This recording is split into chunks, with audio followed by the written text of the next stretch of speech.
السلام علیکم جی دوستو، سب خیریت سے ہیں؟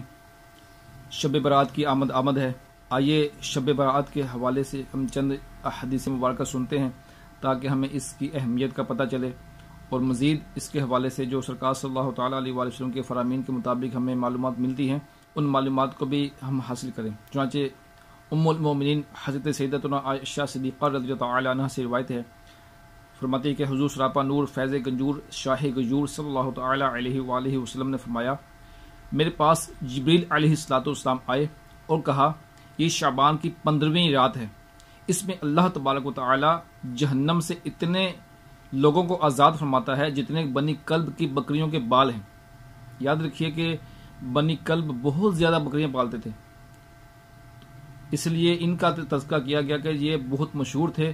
عرب کے اندر بہت زیادہ بکریاں پالنے میں۔ مزید فرمایا کہ لیکن جن کو نہیں بخشا جاتا ان میں کافر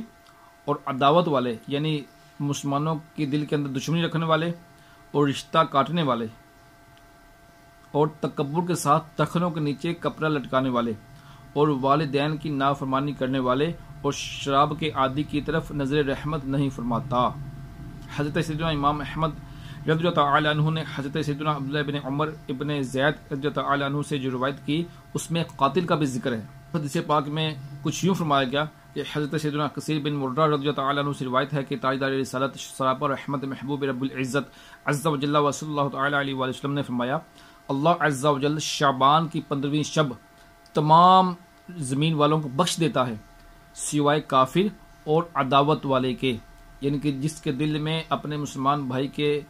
حوالے سے دشمنی ہو، نفرت ہو، اس کو بھی اس رات نہیں بخشا جاتا۔ امیر المومنین حضرت مولا کائنات علی المرتضی شیر خدا کرم اللہ تعالی وجہہ الکریم سے روایت ہے کہ نبی پاک صاحب الاولاق سیاح افلاق صلی اللہ تعالی علیہ وآلہ وسلم فرماتے ہیں، جب شعبان کی 15ویں رات آ جائے تو اس رات کو قیام کرو اور دن میں روزہ رکھو کہ اللہ تبارک و تعالی غروب آفتاب سے آسمان دنیا پر خاص تجلی فرماتا اور کہتا ہے کہ مجھ سے مغفرت مانگنے والا کہ اسے بخش دوں، ہے کہ روزی مانگنے والا کہ اسے روزی دوں، ہے کہ مصیبت زدہ کہ اسے عافیت بخشوں، ہے کوئی ایسا، اور یہ طلوع فجر تک فرماتا ہے۔ اندازہ کیجئے ہم سارا سال اللہ تبارک و تعالیٰ کی بارگاہ سے مانگنے کے لیے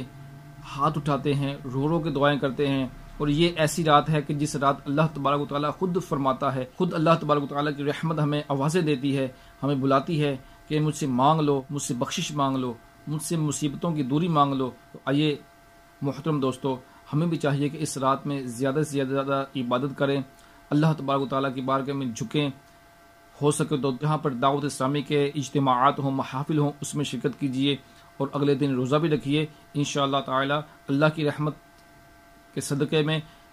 ہماری بھی بخشش ہوگی۔ یاد رکھیے کہ جن گناہ گاروں کا تذکرہ احادیث میں ملتا ہے، پہلے وہ غور کر لیجئے، اگر ہم کسی لسٹ میں آتے ہیں کہ کسی لسٹ میں ہم بھی شامل ہیں کہ جن کی بخشش نہیں ہو جاتی، تو 15 شعبان سے پہلے شب برات سے پہلے اپنا نام اس لسٹ سے نکال لیجئے، اپنے آپ کو ان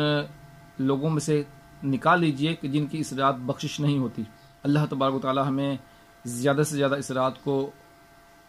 عبادت میں گزارنے اور اس روزہ رکھنے کی توفیق عطا فرمائے۔ بہت بہت شکریہ، اپنا خیال رکھیے۔ السلام علیکم ورحمۃ اللہ وبرکاتہ۔